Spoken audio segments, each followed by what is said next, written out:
मैं नरेंद्र मोदी के सामने जाता ही नहीं हूं, कभी नहीं जाऊंगा। ये पूरा देश जानता है कि अगर कोई आरएसएस बीजेपी से लड़ रहा है, नफरत से लड़ रहा है, हिंसा से लड़ रहा है, तो उसका नाम राहुल गांधी है।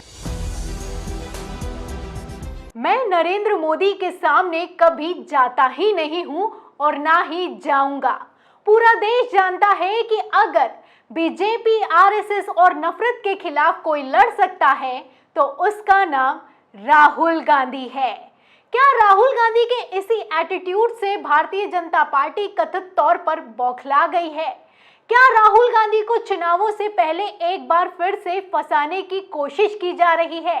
ये सवाल इसलिए क्योंकि सुप्रीम कोर्ट ने एक बार फिर राहुल गांधी के खिलाफ याचिका दाखिल की गई है और इस याचिका में मांग की गई है कि राहुल गांधी की संसद की सदस्यता को रद्द कर दिया जाए। जी हाँ, चौंकाने वाली बात है, लेकिन याचिका सुप्रीम कोर्ट में पहुंच चुकी है और सुप्रीम कोर्ट में जब इस पर सुनवाई हुई तो जज साहब भड़क गए।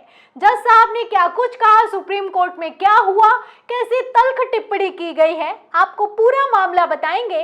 लेकिन उससे पहले राहुल गांधी की किन तस्वीरों के चलते भारतीय जनता पार्टी कथित तौर पर टेंशन में दिखाई दे रही है, पहले वो तस्वीरें दिखाते हैं।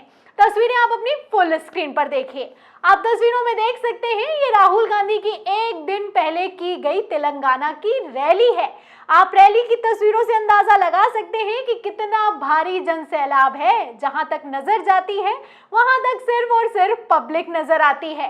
हालत तो ये हो चुकी है कि छतों तक पर चढ़ गई है पब्लिक। ये तस्वीरें तेलंगाना की हैं और चुनाव से ठीक पहले की हैं। अब ऐसी तस्वीरों से तो आप समझ ही सकते हैं कि चुनाव का हाल किस तरफ जाता हुआ दिखाई दे रहा है। राहुल गांधी की लोकप्रियता भारत जोड़ो यात्रा के बाद से अपने चरम पर है और तो और जिस प्रदेश में भी राहुल गांधी रैली या फिर की जनसभा या फिर की रोड शो करने के लिए पहुंचते हैं, पब्लिक का अंबार लग जाता है। अब इतनी भारी पब्लिक है, तेलंगाना में क्या कुछ होने वाला है अपने आप में ही समझ में आ रहा है। ये वही तेलंगाना है जहां पर जब केंद्रीय मंत्री राजनाथ सिंह रैली करने के लिए जाते हैं तो कुर्सियां खाली रह जाती हैं। तस्वीरें भी निकलकर सामने आती हैं। आप देख सकते हैं, ये राजनाथ सिंह की रैली है, 16 अक्टूबर की तस्वीरें हैं। तस्वीरें सोशल मीडिया पर वायरल हुई और दावा किया गया कि केंद्रीय मंत्री तक की रैली में तेलंगाना में पब्लिक नहीं आ रही है, कुर्सियां खाली पड़ी हुई हैं। एक तरफ राहुल गांधी की रैली की तस्वीरें हैं, वहीं दूसरी तरफ आप राजनाथ सिंह की रैली का हाल देख सकते हैं। और यहाँ पर सिर्फ बात केंद्रीय मंत्री राजनाथ सिंह की नहीं है, प्रधानमंत्री नरेंद्र मोदी का भी तेलंगाना में बुरा हाल चल रहा है। वैसे तो 5 राज्यों में विधानसभा चुनाव हैं, लेकिन मैं आपको हाल सिर्फ और सिर्फ तेलंगाना का बता रही हूँ। तेलंगाना में क्या कुछ हो रहा है, पहले तेलंगाना को अगर आप समझ जाएंगे तो आपको समझ में आ जाएगा कि आखिर क्यों सुप्रीम कोर्ट में याचिका पहुंची। एक और तस्वीर है, एक और खबर है, आपको खबर भी दिखाती हूँ। खबर आप देखिए हिंदुस्तान की। देखिए, इसमें लिखा है कि तेलंगाना भाजपा के भीतर सब ठीक, पीएम मोदी की रैली से कई सीनियर नेताओं के नदारद रहने पर उठे सवाल। तो जहां एक तरफ पीएम नरेंद्र मोदी की रैली में बीजेपी के सीनियर नेता नहीं पहुंच रहे हैं, वहीं दूसरी तरफ आप देख सकते हैं कि राजनाथ सिंह की रैली में कुर्सियां खाली हैं।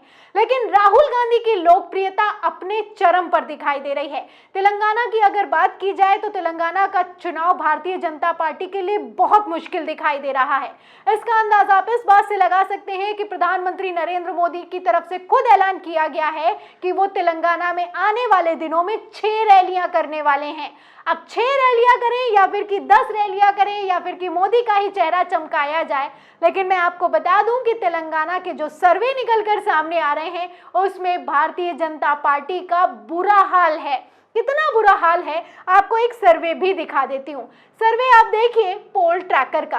देखिए, इसमें लिखा हुआ है कि 119 सीट होती हैं तेलंगाना में। अगर तेलंगाना की बात की जाए तो ये 1 जुलाई से 1 सितंबर तक का किया गया सर्वे है। इस सर्वे में भारतीय जनता पार्टी को 3 से 5 सीटें मिलती हुई नजर आ रही हैं। बीआरएस को 35 से 40, भारतीय जनता पार्टी को 3 से 5, वहीं कांग्रेस को सबसे ज्यादा 63 से 69 सीटें मिलती हुई नजर आ रही हैं। बीजेपी का कितना बुरा हाल है आप देख सकते हैं। मोदी जी रैली पर रैली कर रहे हैं, बीजेपी के नेता उनकी रैली में आ नहीं रहे हैं, कुर्सियां खाली रह जा रही हैं। वहीं सर्वे ने भी भारतीय जनता पार्टी का कितना बुरा हाल कर दिया है, आप इस सर्वे के नतीजे से समझ सकते हैं। सिर्फ और सिर्फ 3 से 5 सीटें। अब यहाँ पर समझने वाली बात यह है कि मोदी जी का चेहरा भी चुनावों में कमाल नहीं दिखा पा रहा है। तो ऐसे हालातों में सवाल खड़ा होता है कि क्या राहुल गांधी को एक बार फिर से फंसाने की कोशिश की जा रही है, क्योंकि आप अच्छे से जानते हैं कि कैसे राहुल गांधी की संसद की सदस्यता चली गई, कैसे राहुल गांधी का घर छिन गया, कैसे राहुल गांधी को लगातार टारगेट करने की कोशिश की गई, लेकिन कुछ सफल होता हुआ नजर नहीं आया। अब ऐसे हालातों में जब कुछ नहीं हो पा रहा है तो सुप्रीम कोर्ट में एक बार फिर से याचिका दाखिल की गई और याचिका दाखिल करते हुए मांग की गई कि राहुल गांधी की संसद की सदस्यता को रद्द कर दिया जाए। क्या कुछ हुआ सुप्रीम कोर्ट में? अब मेन खबर पर आते हैं। खबर आप देखिए न्यूज़ 18 हिंदी की।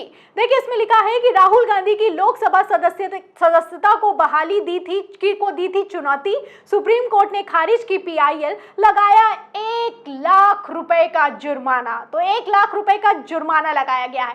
याचिका दाखिल की गई थी और याचिका दाखिल करते हुए मांग की गई थी कि जो राहुल गांधी की संसद की सदस्यता को बहाल किया गया है उसे कैंसिल कर दिया जाए। यहाँ पर समझने वाली बात यह है कि ये लोग याचिका दाखिल करने से पहले दिमाग तक नहीं लगाते हैं। सुप्रीम कोर्ट ने ही राहुल गांधी की संसद की सदस्यता को बहाल किया है और सुप्रीम कोर्ट में ही याचिका दाखिल करके कहा जा रहा है कि राहुल गांधी की संसद सदस्यता को कैंसिल कर दिया जाए। फिलहाल सुप्रीम कोर्ट इस याचिका पर भड़क गया और राहुल गांधी का साथ दिया है। क्या कुछ हुआ है सुप्रीम कोर्ट में, आगे देखिए। खबर में लिखा हुआ है कि सुप्रीम कोर्ट उच्चतम न्यायालय ने शुक्रवार को कांग्रेस नेता राहुल गांधी की लोकसभा सदस्यता की बहाली को चुनौती देने वाली एक जनहित याचिका खारिज कर दी और याचिकाकर्ता पर 1 लाख रुपए का जुर्माना लगाया है। न्यायमूर्ति BR गवई की अध्यक्षता वाली पीठ ने कहा कि याचिका कानून की प्रक्रिया का दुरुपयोग है, क्योंकि याचिकाकर्ता के किसी भी मौलिक अधिकार का उल्लंघन नहीं किया गया है। तो आप देख सकते हैं कि किस तरीके से राहुल गांधी को एक बार फिर से कथित तौर पर टारगेट करने की कोशिश की जा रही है। कोशिश लगातार ये है कि राहुल गांधी को किसी ना किसी मामले में फंसा दिया जाए, लेकिन राहुल गांधी की लोकप्रियता इतनी बढ़ रही है भारत जोड़ो यात्रा के बाद से, आप तेलंगाना की तस्वीरों से अंदाजा लगा सकते हैं। ऐसे हालातों में सुप्रीम कोर्ट में जब याचिका पहुंची तो सुप्रीम कोर्ट ने एक तो याचिका को खारिज किया, ऊपर से जो याचिका करता है उस पर 1 लाख रुपए का जुर्माना भी लगा दिया। अब किस पर जुर्माना लगाया गया है इसके लिए आप आगे खबर देखिए। आगे इसमें लिखा है कि देश की सर्वोच्च अदालत गांधी की लोकसभा सदस्यता बहाली को चुनौती देने वाले व्यक्ति वकील अशोक पांडे की याचिका पर सुनवाई कर रही थी।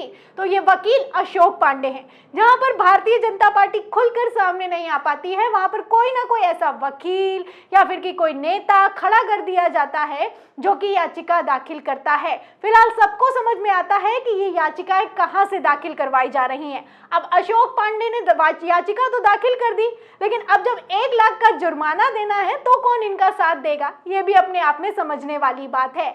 आगे मैं आपको बता दूं, इसमें लिखा भी है खबर में कि उच्चतम न्यायालय द्वारा 4 अगस्त को राहुल गांधी की मोदी उपनाम पर एक टिप्पणी से संबंधित मामले में उनकी सजा पर रोक लगाए जाने के बाद लोकसभा सचिवालय ने गांधी की सदस्यता बहाल की थी। जब 4 अगस्त को राहुल गांधी की सदस्यता बहाल हुई तो किस तरीके से भारतीय जनता पार्टी की खूब फजीहत हुई आप अच्छे से जानते हैं। तस्वीरें तक निकल कर सामने आई, लगातार बीजेपी हो या फिर कि कोई नेता हो या फिर कि अंधभक्त हो, इसी जुगत में लगे हुए थे कि किसी ना किसी तरीके से ये साबित हो जाए कि राहुल गांधी दोषी हैं, राहुल गांधी 2024 लोकसभा चुनाव ना लड़ पाए, लेकिन ऐसा हो ना सका। 4 अगस्त को राहुल गांधी की सदस्यता को बहाल कर दिया गया। अब जब सदस्यता बहाल हुई है तो फिर से याचिका लगाई जा रही है कि इसको कैंसिल कर दिया जाए। अब ऐसे में सुप्रीम कोर्ट तो भड़का और 1 लाख का जुर्माना लगाया है। फिलहाल इस खबर पर आप क्या सोचते हैं? आपको क्या लगता है कि क्या राहुल गांधी की लोकप्रियता से भारतीय जनता पार्टी बौखला गई है? क्या राहुल गांधी को एक बार फिर से फंसाने की कोशिश की जा रही है? इस सवाल के जवाब में और इस पूरी खबर पर आपकी क्या राय है हमें कमेंट बॉक्स में जरूर लिखें। वीडियो को ज्यादा से ज्यादा शेयर करें, सब्सक्राइबर बटन दबाएं, बेल आइकन दबाएं ताकि हर खबर की नोटिफिकेशन आप तक पहुंचती रहे। मैं प्रियंका, आप देख रहे थे 4 PM। फिर मिलते हैं अगली खबर के साथ, तब तक के लिए धन्यवाद।